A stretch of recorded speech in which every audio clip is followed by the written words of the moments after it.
Pay attention to the black Honda Accord parked in slot 47 at the Riverside Motel in Poughkeepsie, New York. It's 11:47 p.m. on March 15, 2019. The vehicle belongs to 34-year-old Captain David Brennan, a decorated artillery officer stationed at West Point Military Academy. He is sitting in that car right now, staring at the second-floor window of room 218. Inside that room is his wife of 6 years, 31-year-old Jennifer Brennan, a pediatric nurse at Vassar Brothers Medical Center. She is not alone. Within 30 minutes of this moment, 9 shots will be fired. 2 people will be critically wounded. 1 will be dead. But the man who dies tonight is not the one Captain Brennan came here to kill.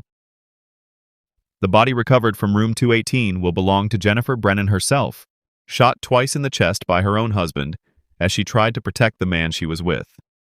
The man who survives, 38-year-old Vincent Torres, is a twice-convicted felon who supervised Jennifer at the medical center's custodial services. He is also the father of her unborn child. David Brennan grew up in Syracuse, New York, the son of a high school mathematics teacher and a postal worker. He joined the Army at 22 through the ROTC program at Cornell University, where he graduated summa cum laude with a degree in civil engineering. By 2013, he had earned the rank of captain and commanded a 150-person artillery battery. His service record was spotless. His fitness reports were exemplary. His future in the military seemed limitless. He met Jennifer Walsh in 2012 at a community fundraiser in White Plains. She was working as a nurse at the time, passionate about pediatric oncology. Friends described them as the perfect couple. They married in June 2013 at a small chapel in the Hudson Valley. For 5 years, the marriage appeared stable. David deployed twice to Afghanistan, and Jennifer waited for him each time. They bought a 3-bedroom colonial house on Maple Street in Highland Falls, just 15 minutes from West Point. They talked about children. They planned for retirement. But in January 2019, something shifted. David returned from his second deployment different.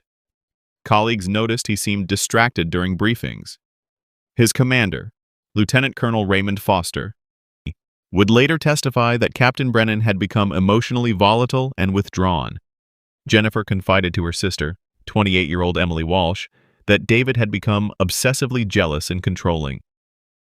He checked her phone. He questioned her about her co-workers. He accused her of infidelity without evidence. What made David vulnerable was not weakness. It was certainty.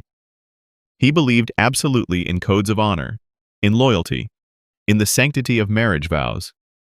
When that belief system cracked, it shattered completely. On March 10, 2019, 5 days before the shooting, David installed spyware on Jennifer's phone without her knowledge.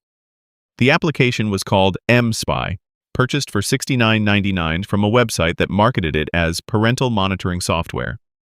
It gave him access to every text message, every phone call, every GPS location. For 5 days, Captain David Brennan watched his wife's life unfold on a laptop screen. The software uploaded data in real time.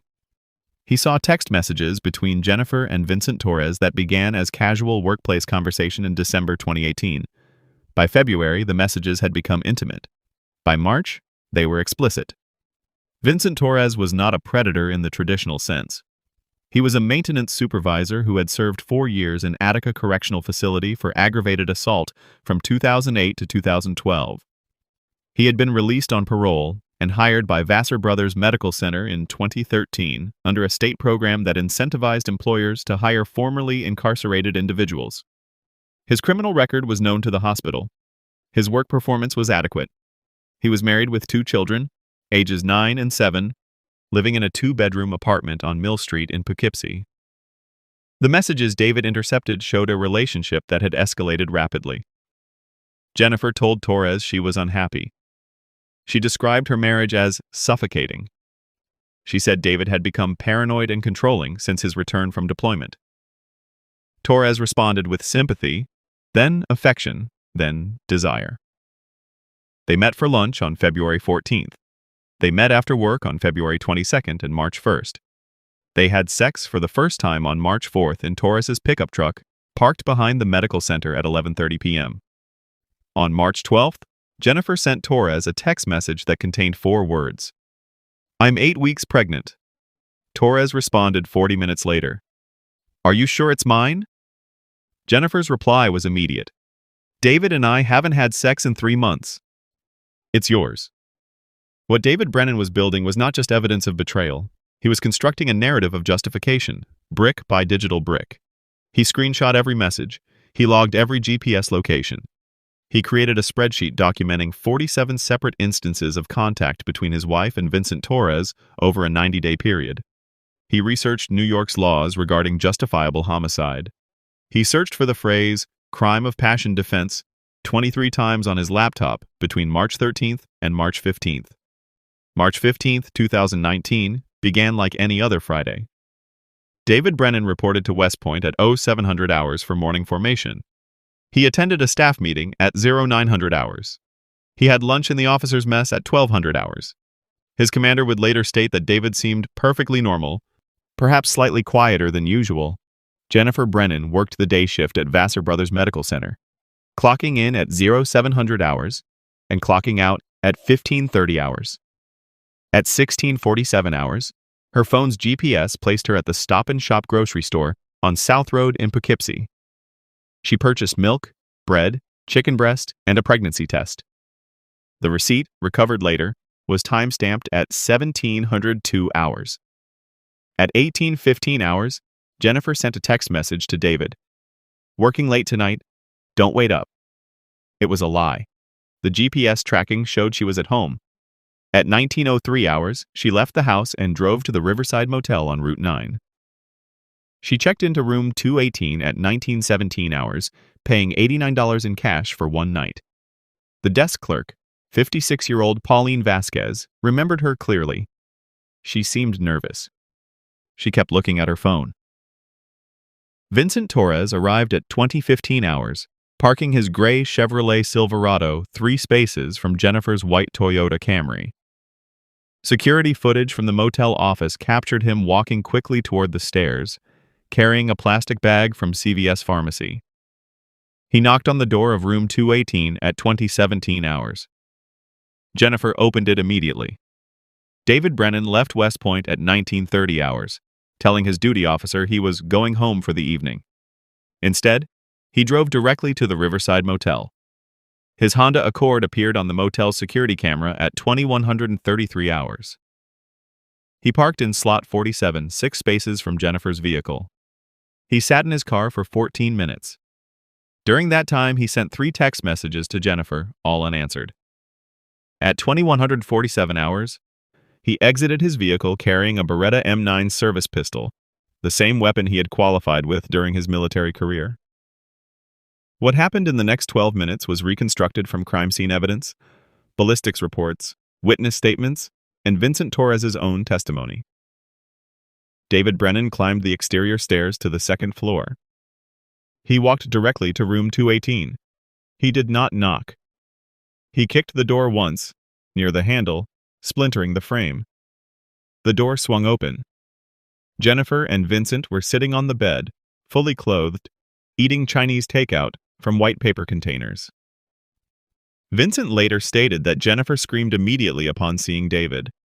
David raised the Beretta and pointed it at Vincent. He said 5 words. "Get away from my wife." Vincent stood up, hands raised. Jennifer moved between them. David fired once. The bullet struck Jennifer in the left shoulder, spinning her clockwise. She fell against the bed. Vincent lunged toward David. They collided near the door.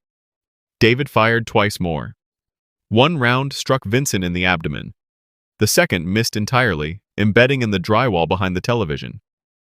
Jennifer, bleeding from the shoulder wound, crawled toward the nightstand where her phone lay charging. David turned the pistol back toward her. He fired twice more at close range. Both rounds struck her center mass, penetrating the left lung and heart. She died within 90 seconds, collapsing face down on the worn motel carpet. Vincent Torres, wounded and disoriented, managed to grab David's wrist. They struggled for control of the weapon. 4 more shots were fired in rapid succession. 3 hit the ceiling. 1 struck Vincent in the thigh. The Beretta's slide locked back. The magazine was empty. David released the weapon and fled. At 21:59 hours, the first 911 call came from room 216, an elderly couple who heard the gunshots.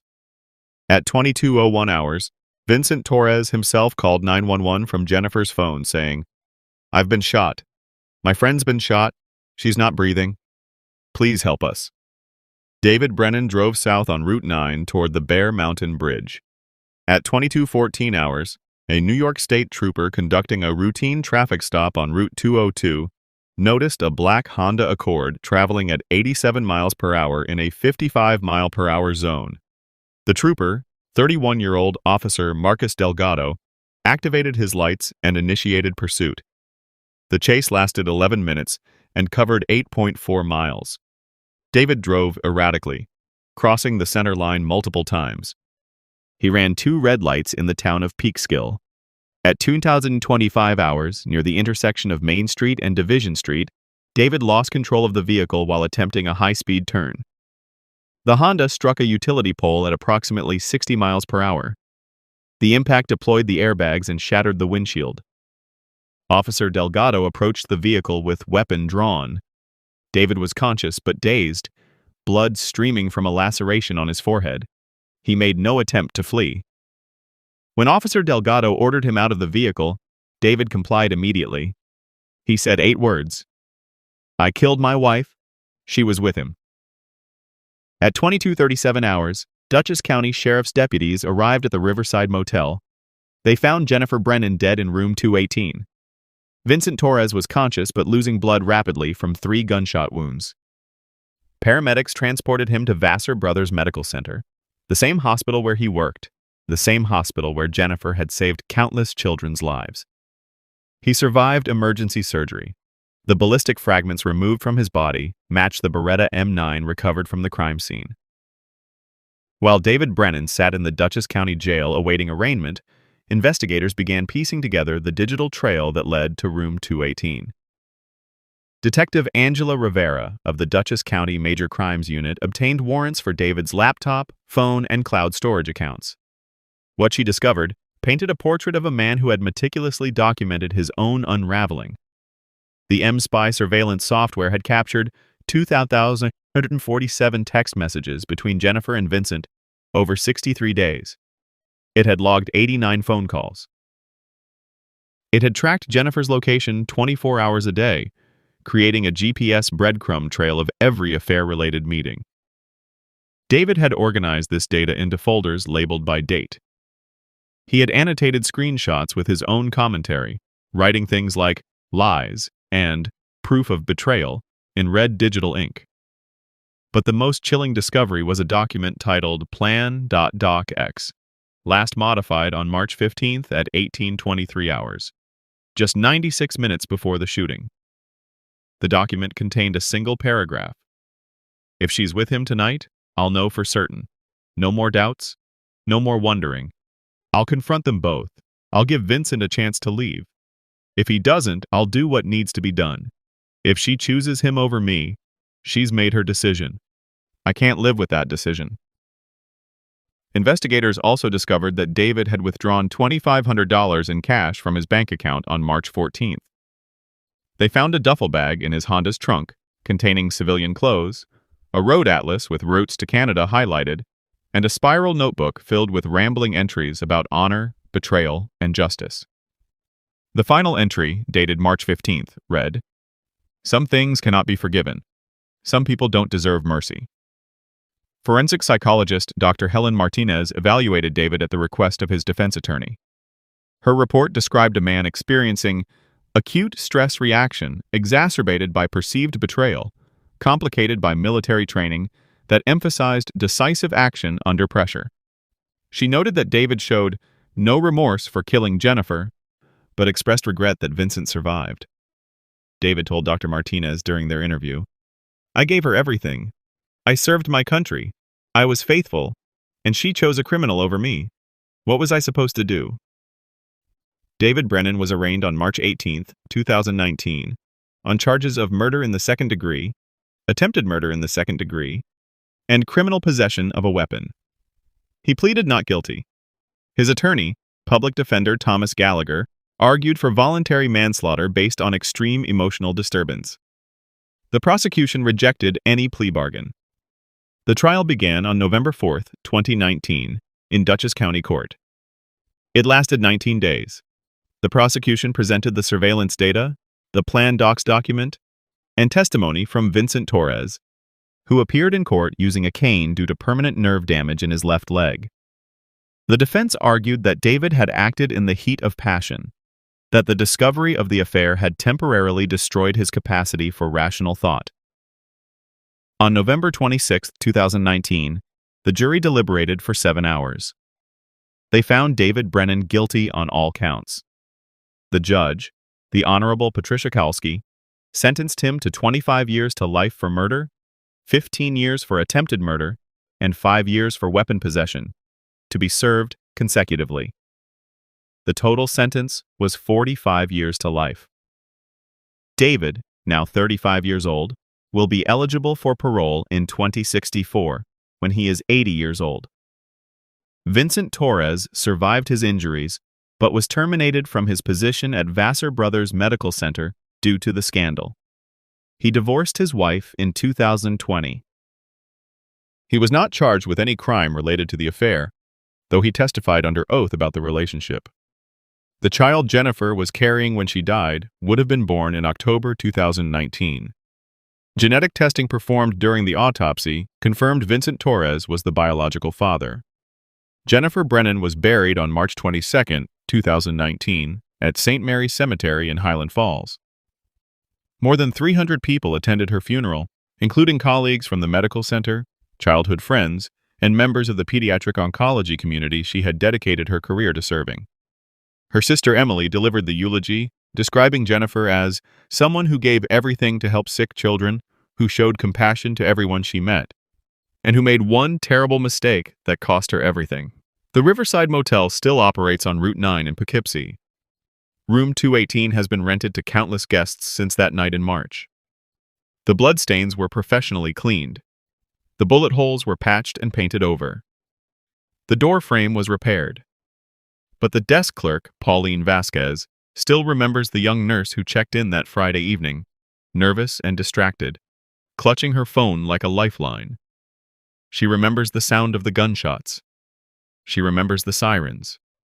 In the end, 3 lives were destroyed at the Riverside Motel that night. Jennifer Brennan, who wanted to escape an unhappy marriage and made a fatal choice. Vincent Torres, who survived but carries the physical and psychological scars of that 12-minute confrontation. And David Brennan, the decorated Army captain who valued honor above all else, who sits now in a maximum security prison cell, serving a sentence that will likely last until the end of his life. The black Honda Accord that David parked in slot 47 at 21:33 hours on March 15, 2019, was sold at police auction 6 months after the trial. The Beretta M9 that fired 9 shots in room 218 sits in an evidence locker, tagged and cataloged, a piece of metal that ended one life and altered 2 others forever. And somewhere in the digital cloud, preserved on servers that will outlast everyone involved in this tragedy, are 2,847 text messages between a nurse and a maintenance supervisor, messages that chronicle the collapse of a marriage, the beginning of an affair, and the prelude to murder. Pay attention to the choices people make when they believe they have been betrayed. Pay attention to the moment when love turns to rage, when honor becomes obsession, when a decorated soldier decides that killing is justified. Pay attention to room 218. Because what happened there was not a crime of passion. It was a planned execution, interrupted only by a wife's desperate attempt to protect her lover. And that attempt cost Jennifer Brennan her life.